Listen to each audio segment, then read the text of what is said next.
Hi guys, ayan. Ayan na po yung kanyang mga puppy, lumalaki na. Hindi naman magkakaising edad to mga to pero tingnan mo naman. Wait lang, itong isa ang kulit-kulit. Diyan ka sa maliit, ayan. Yan, magatas naman yan kahit maliit. Dito ka saan na ba? Hindi niya alam kung saan siya. Dito ka, ayan.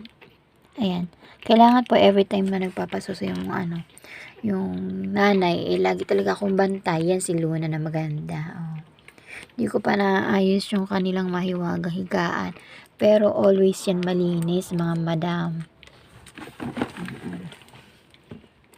Ayan.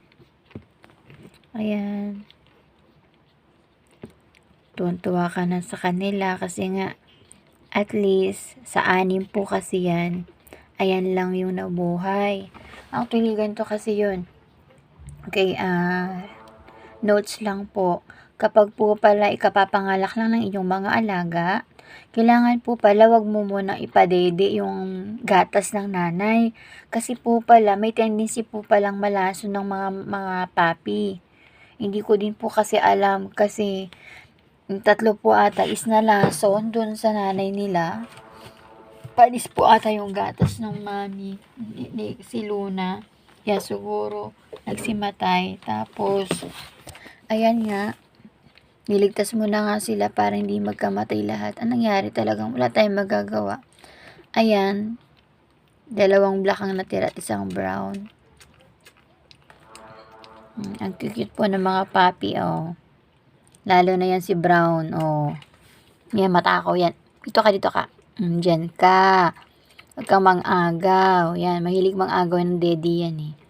Ayan, may mata na po sila ha. 2 weeks from 2 weeks pa lang po sila ngayon. Ayan, may mga mata na sila. Ganyan kalaki yung mga 2 weeks na puppy.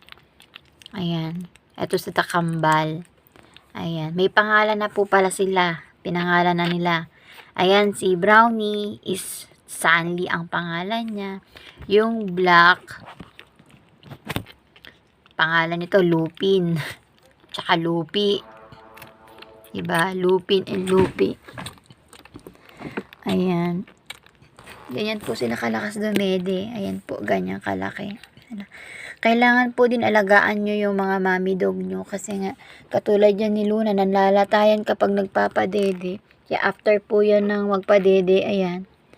Maya-maya pakainin niya ng malunggay uli para at least lumakas po uli siya.